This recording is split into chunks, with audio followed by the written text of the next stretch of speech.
오늘 열왕기상 11장 1절에서 13절까지 교독하겠습니다.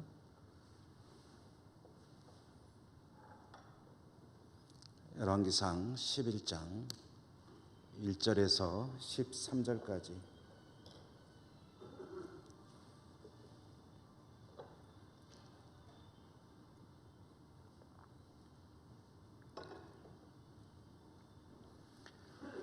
솔로몬 왕이 바로의 딸 외에 이방의 많은 여인을 사랑하였으니 곧 모압과 암몬과 에돔과 시돈과 헷 여인이라. 여호와께서 일찍이 이 여러 손에게 말씀하시기를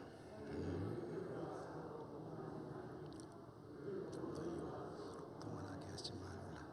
그들이 반드시 너희 마음을 돌려 그들을 따르게 하리라 하셨으나 솔로몬이 그들을 사랑하였더라.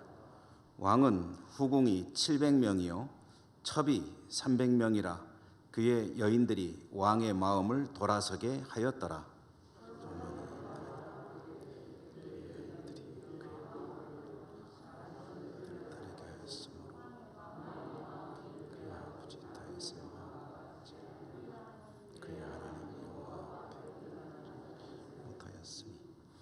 이는 시돈 사람의 여신 아스다롯을 따르고 암몬 사람의 가증한 밀곰을 따름이라.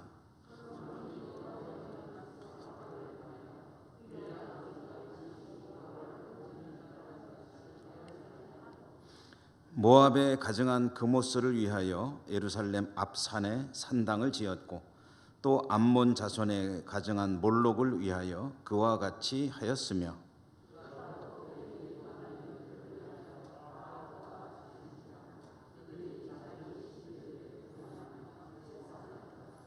솔로몬이 마음을 돌려 이스라엘의 하나님 여호와를 떠나므로 여호와께서 그에게 진노하시니라. 여호와께서 일찍이 2번이나 그에게 나타나시고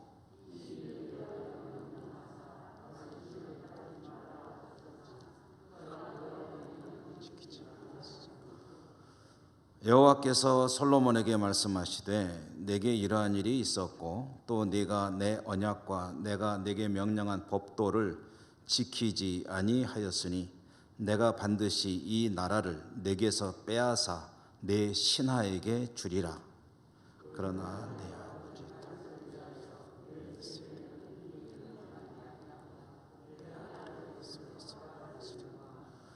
오직 내가 이 나라를 다 빼앗지 아니하고 내 종 다윗과 내가 택한 예루살렘을 위하여 한 지파를 네 아들에게 주리라 하셨더라.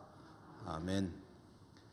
오늘도 수요 예배로 모이신 여러분들을 진심으로 축복합니다. 말씀의 은혜가 풍성하시기를 기원합니다. 열왕기상 읽기로 이제 15번째로 11장의 말씀을 읽었습니다. 지금까지 솔로몬의 이야기를 우리가 좀 몇 차례 걸쳐서 했죠. 주로 솔로몬이 발전하고 번창하는 이야기가 계속됐습니다. 성전과 왕궁 건축에 성공했죠. 그리고 대규모 토목공사, 건축공사도 전국적으로 실시했는데 대단히 성공적이었습니다. 혼인동맹을 중심으로 하는 외교정책도 아주 의도한 바대로 잘 되었습니다. 그래서 부국강병을 이루어 갔습니다. 엄청난 규모의 금을 비롯해서 이 재화들이 모여들었습니다. 심지어는 그동안엔 한 번도 시도조차 해보지 않았던 해상 진출, 바다로 진출하는 것은 나라가 이제 커가는 데는 아주 필수적인 요소거든요. 솔로몬 때에 해상으로까지 진출을 해서 솔로몬의 성공은 과연 어디까지 갈 것인가 할 정도로 승승장구했습니다. 그런데 성경이 이렇게 솔로몬의 번영, 성공을 집중적으로 조명하고 보도해 주는 것에 대해서 왠지 걱정스러운 마음을 갖게 됩니다. 오늘 우리는 11장을 읽었는데요. 지난 수요일에는 9장 말씀을 보았고 10장을 건너뛰었습니다. 10장을 건너뛴 이유는 계속해서 똑같은 내용이 이어지기 때문입니다. 솔로몬의 성공 이야기입니다. 10장에서 중요한 내용을 간략히 정리해 보면 솔로몬의 명성이 이제 인근 나라들에 퍼져 나가고 또 인근 나라의 사람들이 사모하는 그런 사람이 되어서 이제 유명한 그 스바라고 하는 나라의 여왕이 찾아온 이야기가 10장에 나와 있습니다. 이 스바라고 하는 나라는 과거에는 아프리카의 동북 쪽에 있는 이디오피아라고 생각을 했었는데요. 최근에는 이디오피아라기보다는 아라비아 남부반도에 있는 아마 예멘이 아니었겠느냐 이렇게 추정을 하고 있습니다. 그러나 정확히 어느 나라인지는 알 수는 없습니다. 다만 이제 이 이스라엘의 입장에서 보면은 적어도 한 2,500km에서 3,000km 정도 떨어진 아프리카 동북부든 아니면 아라비아 반도의 남부 쪽이든 아주 먼 나라의 여왕이 이 솔로몬의 명성을 듣고 찾아와서 엄청난 금을 비롯한 예물을 드렸다. 그리고 한동안 솔로몬과 함께 머물다가 돌아갔다라는 이야기가 이제 기록이 되어 있습니다. 이 스바 여왕이 찾아와서 솔로몬과 교통하고 이제 돌아간 이야기뿐 아니라 그 뒤에도 수많은 솔로몬이 성공하고 엄청난 부를 축적하는 이야기가 나오는데요. 그래서 10장 23절이 아주 단적으로 솔로몬의 삶이 얼마나 영화로운 것이었는지를 보여주는데 10장 23절에 보면 솔로몬 왕의 재산과 지혜가 세상의 그 어느 왕보다도 컸다. 세상에 아무리 대제국의 왕이라 할지라도 솔로몬에다가 비유할 수 없을 만큼 솔로몬이 부자가 되었고 지혜가 뛰어났다. 영화로운 삶을 살았다 하는 그런 평가를 성경이 내리고 있습니다. 국력은 날로 신장되어만 갔고 솔로몬의 삶은 그야말로 하루하루가 영화롭기 짝이 없는 그런 날이 연속되었고 10장의 내용은 온통 그 이야기입니다. 그리고 이제 우리가 오늘 읽은 11장으로 넘어옵니다. 여러분 저와 같이 교독하면서 읽으셨는데 11장 처음 읽을 때 이야기가 무엇으로 시작이 되었습니까? 솔로몬의 여성들 이야기, 여인들 이야기로 시작이 되죠. 솔로몬의 아내가 아니고 아내들 이야기로 11장이 시작이 됩니다. 솔로몬은 지난 수요일에 우리가 보았듯이 바로의 공주를 아내로 맞이한 바도 있었죠. 그 바로의 공주가 첫 번째 부인인지 두 번째 부인인지 몇 번째 부인인지도 사실은 모릅니다. 다만 바로의 공주도 솔로몬의 아내 중에 하나였다라는 것을 알 수가 있는데요. 그 이집트의 바로는 역시 대제국의 통치자답게 통이 컸는지 자기 딸의 결혼 예물로 이 게셀이라고 하는 성을 공격해서 성을 점령해 가지고 그 성을 선물로 주었다. 결혼 선물로 한 성을 선물로 줄 정도니까 아주 통이 크다고 해야 되나요?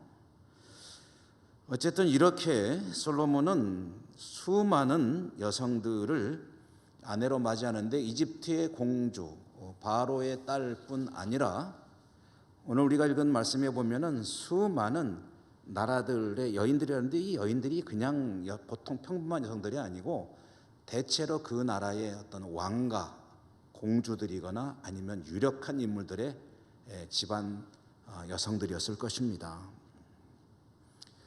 오늘 우리가 읽은 말씀에만 봐도 모압과 암몬과 에돔과 시돈과 헷 여인이라고 했는데요. 이 나라들이 어떤 나라들이냐면 이집트를 삥 둘러싸고 있는 나라들입니다. 우리나라로 치면 일본과 러시아와 중국과 이런 식으로 이제 표현이 된 겁니다. 솔로몬의 이야기가 여러분 우리가 이제 쭉 열왕기를 이제 사무엘 상하에서 열왕기로 넘어왔잖아요. 근데 열왕기에서 이제 다윗의 이야기가 앞에 잠깐 나오다가 솔로몬이 왕이 되는 이야기, 그리고 제대로 이제 솔로몬 이야기가 시작되는 게 3장에서부터 시작이 되거든요. 근데 솔로몬의 이야기가 시작되는 3장에 보면은 그 이야기의 첫머리가 어떻게 되고 있냐면 3장 3절에 솔로몬이 하나님을 사랑하였다라고 솔로몬의 이야기가 시작이 됩니다. 솔로몬이 하나님을 사랑하였다. 이렇게 해서 시작되는 솔로몬의 이야기가 오늘 우리가 읽은 11장에서 보니까 어떻게 되어 있느냐 하면은 솔로몬이 바로의 딸 외에 많은 여인들을 사랑하였다라고 변하고 있습니다. 그러니까 이제 솔로몬의 이야기가 거의 끝나가거든요. 근데 솔로몬의 이야기가 시작할 때는 솔로몬이 하나님을 사랑했다라고 시작이 됐는데 끝날 때 갈 때 보니까 솔로몬이 많은 여인들을 사랑하였다라고 끝나가고 있다는 거죠. 이것은 대단히 우리 마음이 또 한편으로는 염려가 되는 그런 성경의 진술이 아닐 수가 없습니다. 솔로몬의 이야기가 처음 시작할 때에서 이렇게 세월이 흐르고 수많은 성공을 거두었는데 솔로몬이 사랑하는 대상이 바뀌었다라는 이야기를 전해주고 있는 겁니다. 여러분, 솔로몬이 아내를, 여인들을 사랑하는 것이 문제가 아닙니다. 이방 여인들을 사랑하는 것이 문제입니다.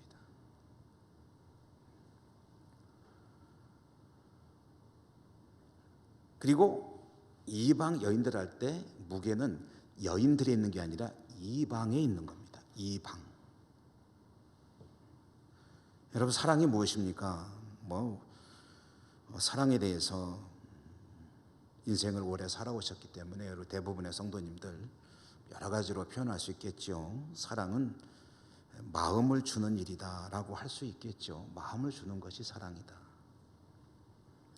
솔로몬이 하나님을 사랑한다는 얘기는 하나님에게 자기 마음을 주는 겁니다. 그가 하나님을 사랑하는 동안은 그의 마음은 온통 하나님께 가 있습니다. 보통 우리말로 믿음이라고 번역하는 여러 가지 히브리 말도 성경에 등장한 언어들 중에 우리 기독교 신앙과 관련되는 언어들이 많이 있습니다. 그 중에 이제 구약 성경에 기록된 히브리 말도 있고 신약 성경에 기록된 헬라 말도 있고 오랫동안 교회 말로 쓰여졌던 라틴어도 있습니다. 그런데 이 라틴어 중에 이 믿음이라는 말로 흔히 번역되는 크레도라고 하는 말이 있습니다. 크레도. 이 크레도라는 말이 믿음이라고 번역되기도 하지만 원래 가지고 있는 뜻이 심장이라는 뜻입니다. 심장. 그러니까 믿음이라는 것은 다른 말로 의미를 좀 찾아본다면, 이미지로 본다면 심장이라는 의미로도 번역이 되고요. 그러니까 하나님을 믿는다라고 할 때는 심장을 하나님께 드린다. 한 여성을 정말 사랑해서 함께 평생을 살아간다는 것은 내 심장을 그 여성에게 주는 것이다. 배우자에게 주는 거죠. 보통 믿음이란 여러 가지 의미로 우리가 해석을 하는데, 믿음은 신뢰하는 것이다, 그 다음에 의지하는 것이다, 또는 충성하는 것이다, 헌신하는 것이다, 이런 것들이 믿음의 내용을 이루는데, 사실 믿음을 가장 잘 표현해 주는 말은 보통 사랑이라고 합니다. 그래서 믿음이란 뭐냐면 사랑이다. 그래서 하나님을 믿는다는 것은 곧 하나님을 사랑한다는 것이다. 하나님을 사랑한다는 것은 곧 나의 심장을 하나님께 드리는 것이다. 이렇게들 보통 많이 이야기들을 하거든요.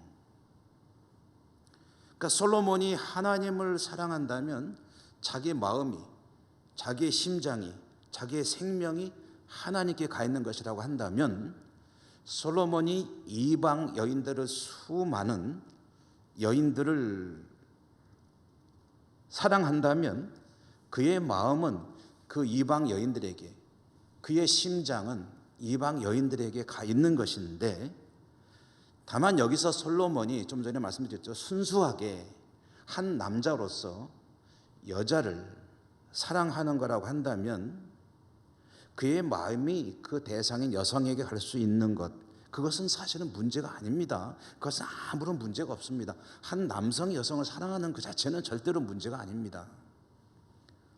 하나님께서 그것 때문에 문제를 삼으실 리도 없습니다. 한 남자를 지으시고 남자가 홀로 있는 것이 보기 안 좋으셨다. 그래서 그를 잠들게 하시고 그의 몸에서 뼈와 살을 취하여 한 여성을 만드시고 그 남성에게 인도하여 둘이 합하여 한 몸이 될지라 하는 것이 결혼 아닙니까? 남자와 여자가 만나서 한 몸을 이루게 하는 것, 그것이 하나님께서 하신 일이고 그렇게 세우신 시스템이 가정이거든요. 그러니까 남자와 여자가 만나 사랑하는 그 자체는 하나님께서 있게 하신 것이고 너무나 아름다운 것이죠. 그런데 이방 여인을 사랑한다고 할 때 이건 얘기가 좀 달라집니다. 이것은 이스라엘 사람만이 혈통을 차별대하는 게 아닙니다. 이것은 당시의 문화 속에서 이해해야 합니다. 이방 여인은 이건 무슨 얘기냐면 다른 신을 믿는 여인입니다. 오늘날하고는 개념이 다릅니다. 그 당시에는 민족마다 신이 있고 자기가 그 신의 사람으로 사랑하는 것이 평생 주어진 하나의 일종의 숙명입니다. 그런데 그 다른 이방 여인을 아내로 맞이한다는 얘기는 무슨 얘기냐면 한 여성만을 데려오는 것이 아니라 그 여성이 믿는 신을 같이 데려오는 겁니다. 흔히 어떤 만화 같은 그림으로 이미지로 연상해 본다면 이방 여성을 이렇게 출가해서 이렇게 올 때 그 뒤에 이제 우상을 실은 수레가 졸졸졸 따라오는 겁니다. 고대의 외국인과의 혼인은 상대방의 신을 인정하고 받아들이는 것을 의미합니다. 한 예를 한번 들어볼까요? 구약 성경의 룻기에 보면 나오미 일가가 베들레헴에 살다가 흉년이 들어서 기근으로 인해서 살 수가 없으니까 모압으로 이주를 하게 되죠. 모압으로 이주를 했을 때 이제 두 아들이 모압 여성들과 결혼을 하게 됩니다. 그게 무슨 얘기냐면 나오미의 이 두 아들은 모압 여인을 아내로 맞이할 때 둘 중에 한 가지 선택을 해야 됩니다. 자기들이 모압 여성의 그 신들을 받아들이거나 아니면은 모압 여성들이 여호와 하나님을 받아들이거나 아니면 둘 다 모시고 살거나 이 셋 중에 한 가지를 택해야 됩니다. 근데 문제가 뭡니까? 그들이 여호와 신을 받아들여서 두 신을 같이 모시고 사는 것은 상관이 없다 할지라도 여호와 하나님은 나 외에 다른 신을 인정하지 않도록 계명을 주셨거든요. 그러니까 이 나오미 가문의 입장, 아들들의 입장에서는 이 모압 여성들을 맞이했을 때 자기 신앙을 버리거나 신앙을 버리지 않으려면 반드시 여성들이 여호와 하나님만을 섬기는 자기 신을 버리게 하는 그런 길을 택해야만 합니다. 그런데 다행히도 감사하게도 나오미가 하나님에 대한 신앙은 그래도 확고했던 것 같고요. 나오미의 며느리들은 적어도 두 며느리 중에 룻이라고 하는 며느리는 여호와 하나님을 영접하여 하나님을 제대로 믿는 믿음의 사람이 되었습니다. 그러므로 자기 신을 이제 떠나게 된 것이죠. 그러니까 다른 신을 섬기는 두 사람이 혼인을 한다는 얘기는 두 신을 같이 섬길 수도 있겠지만 만약에 한 신이 다른 신을 섬기지 못하게 하면 선택을 해야 되는 거예요.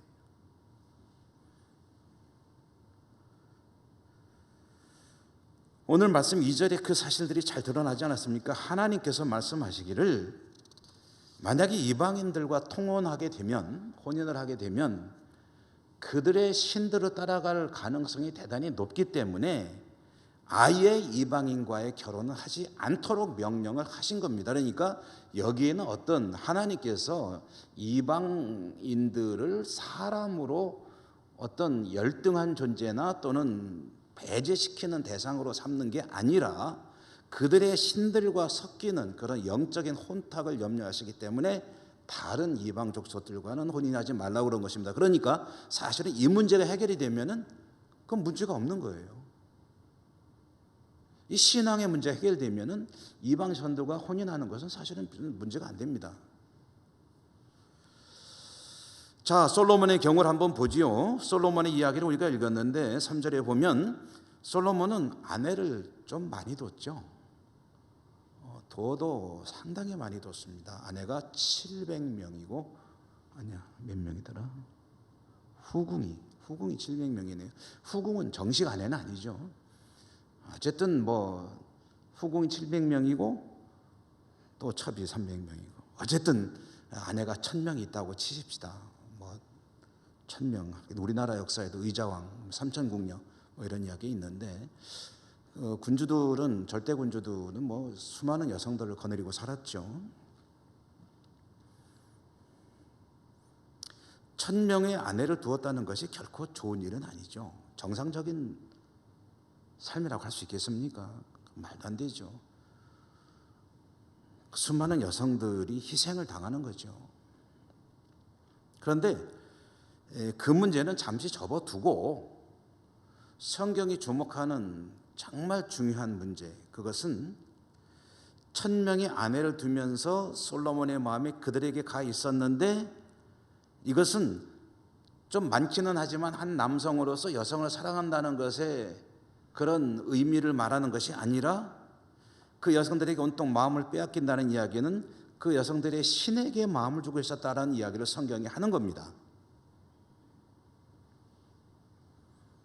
그래서 오늘 우리가 읽은 말씀 4절에 보면 솔로몬의 나이가 많을 때에 그의 여인들이 그의 마음을 돌려서 자기만 바라보겠다는 소리입니까? 아닙니다. 이건 남녀 간의 애정의 문제가 아닙니다. 솔로몬의 마음을 돌려 다른 신들을 따르게 하였다고 되어 있죠. 솔로몬이 젊었을 때는 그래도 줏대를 좀 지켰는지 모르겠는데 나이가 들어가면서 아내들에게 마음을 주게 되었는데 그것은 곧 그 아내들이 섬기는 신들에게 마음을 주고 있었다라는 이야기를 성경이 전해주고 있는 겁니다. 우리가 크레도, 심장이라는 이야기를 잠시 나누었는데요. 젊은 시절에 솔로몬의 심장은 하나님께 드려진 것이었다. 나이가 들어서 그의 심장은 하나님이 아니라 이방의 우상들에게 주어졌다. 심장은 생명이죠. 솔로몬의 생명은 젊은 시절에 하나님께 드려졌다가 나이가 들어서 그의 생명의 주인 되시는 하나님을 떠나 엉뚱한 곳에 가서 방황하고 있었고 이것은 그의 죽음을 의미합니다. 솔로몬이 영적으로는 이미 죽게 되었다라는 이야기를 하고 있는 겁니다. 솔로몬을 묘사하는 수많은 말들 그 중에 하나가 지혜죠. 지혜. 솔로몬은 세상에서 가장 지혜로운 사람이었습니다. 그런데 성경에 말하는 지혜는 하나님을 경외하는 것이 지혜다라고 말합니다. 그러므로 솔로몬이 세상에서 가장 지혜로운 사람이라는 뜻은 하나님을 경외함에 있어 탁월한 사람이었다라는 의미도 되는데요. 그런데 그가 하나님을 경외하는 마음을 버릴 때 약은 사람일지는 모르겠으나 지혜로운 사람의 타이틀은 이제 내놔야죠. 그는 지혜가 없는 사람이 되죠.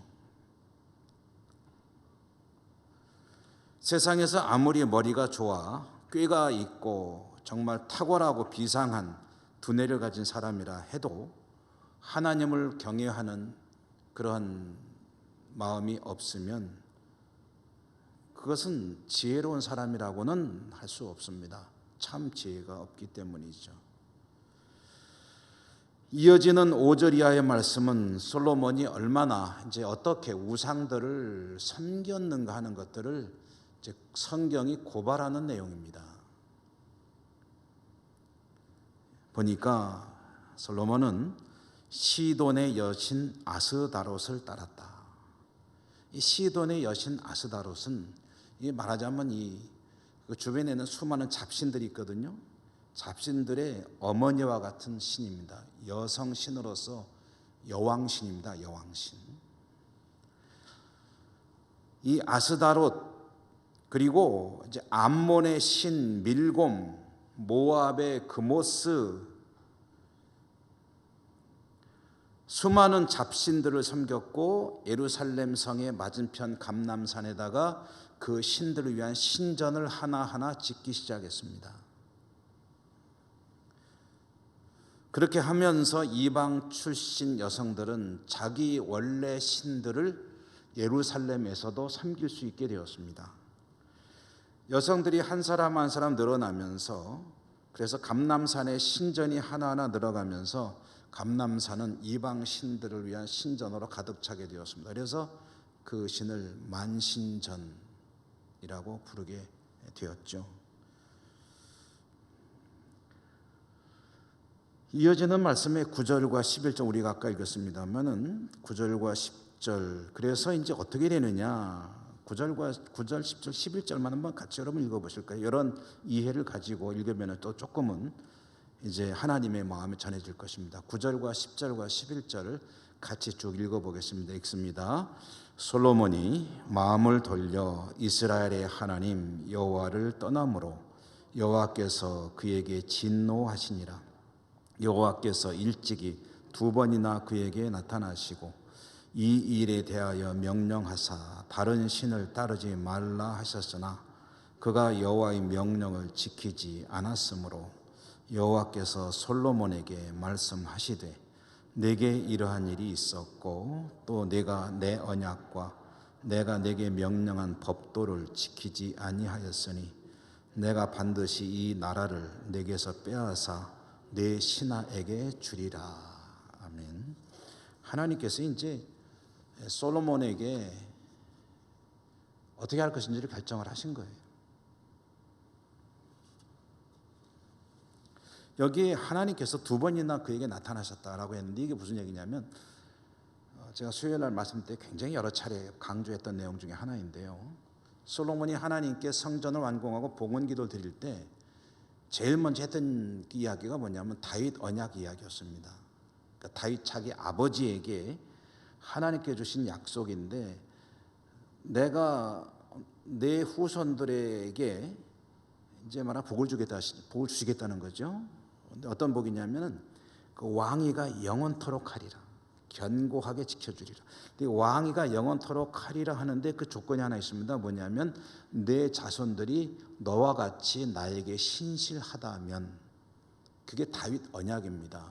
근데 그거를 솔로몬이 봉헌 기도를 드릴 때 하나님께 자기 입으로 자기가 먼저 고백을 했어요. 하나님께서 그렇게 말씀하셨습니다. 그러니까 앞으로 그 말씀 꼭 지키셔야 됩니다 라고 하셨고, 그렇게 봉헌 기도 석상에서 하나님께 솔로몬이 기도했을 때에 하나님이 거기에 대해서 응답하신 게 굉장히 시간이 많이 지난 다음에 이 성전 이후에 완공을 다 지는데 13년 걸렸거든요. 최하 13년에서 한 20여 년이 지난 다음에 하나님이 솔로몬에게 나타나셔서 거기에 대한 응답을 주셨어요. 너 그 약속 잘 지키면은 내가 야차자차 하겠다.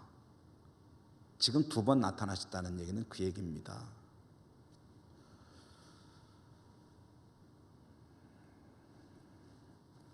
그런데 그 솔로몬 당대에 자기 자녀 때도 아니고 솔로몬 당대에 벌써 다윗 언약이 깨져버립니다. 하나님께서 다윗이 아니라 다른 사람, 곧 솔로몬의 신하에게 나라를 빼앗아 주겠다고 했으니까 후손들에게 영원토록 주리라고 한 그 다윗 언약은 이제 무효가 되는 거예요. 원인은 어디에 있습니까? 솔로몬에게 있는 거죠. 다만 하나님께서 다윗을 생각하시겠다. 다윗을 생각하니까 차마 내가 다 빼앗지는 못하겠고, 그리고 다윗의 아들대에 이 일이 일어나는 것은 그것만은 내가 조금 유보해 주마 해서 네가 아니라 네 아들 대에 내 나라를 빼앗아서 신하에게 줄 것이요 또 다 뺏기는 좀 그러니까 한 자리는 너에게 남겨주겠다. 12부족 중에 한 부족은 너에게 주겠다. 남겨주겠다. 말하자면 밥은 먹고 살게 해주겠다는 거죠. 명맥은 이어가게 해주겠다. 여러분, 이럴 때 이걸 다행이라고 해야 됩니까? 아이고 다 뺏기지 않고 그나마 그래도 그 정도라도 남겨주는 게 어디야. 하나님 감사하네. 이래야 됩니까? 내 당대는 아니고 내 아들 대 그런 데니까 그것만 해도 그래도 감사하네. 만약 그렇게 생각하다면 참 비참한 일이죠. 오늘 이야기는 여기까지만 말씀드리려고 하는데요. 그런데 우리가 여기서 한 두 가지만 간략하게 생각해 보겠습니다. 첫째로는 솔로몬의 변질. 우리도 신앙을 가지고 살아가는 사람들 아닙니까? 근데 사실 이 신앙이라는 것이 긴 시간을 두고 이어지는 것이기 때문에 사실 변함없이 일관성을 유지한다는 것은 사실 쉬운 일은 아닙니다. 신앙이라는 것은 이게 올라갈 때도 있고 내려갈 때도 있고 한참 막 뜨거울 때가 있냐면 침체될 때가 있고 각자 개인마다 그렇고 교회들도 그렇고 한 나라도 그렇고 어디든지 다 그런 일은 있을 수밖에 없습니다. 참 어려운 일이지만 그래도 늘 자주 말씀드리는 주제인데요. 이 신앙의 일관성 유지하는 것은 쉽지는 않은 일이나 우리가 평생 힘써야 될 일이 아닌가 생각이 됩니다. 또 이와 같은 것의 범주에 속할 수도 있는 것이겠지만 그러므로 안 될 때 특히 좀 어려울 때는 사람들이 신앙에 힘을 내는 그런 동기가 부여되는 그런 사례가 오히려 더 많은 것 같아요. 뭐 갑자기 건강에 문제가 왔다, 사업에 문제가 왔다, 이런 사회적인 어려움이 있다, 전쟁이 났다, 무슨 질병이 만연한다 그럴 때 사람들은 그것을 위해서 사실 기도를 많이 하게 되고 영적으로 깨어나게 되고 미국 같은 경우에 그 무역센터 그 사고가 났을 때 갑자기 막 교회가 부흥했다 하는 그런 보도를 들은 적이 있습니다.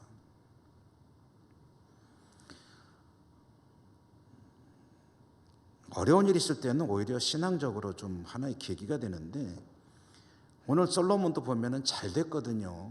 너무너무 잘 나갔거든요.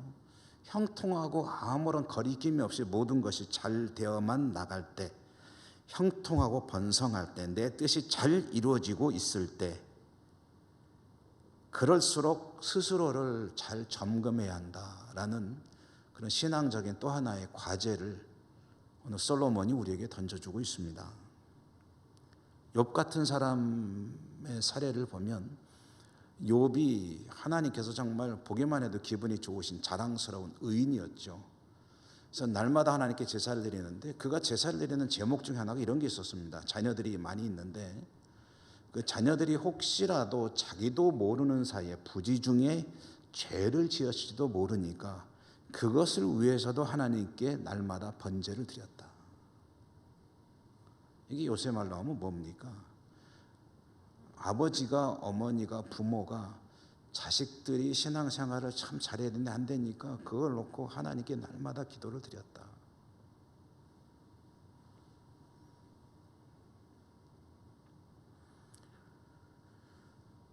여러분 인간들 사람들이죠. 사람들은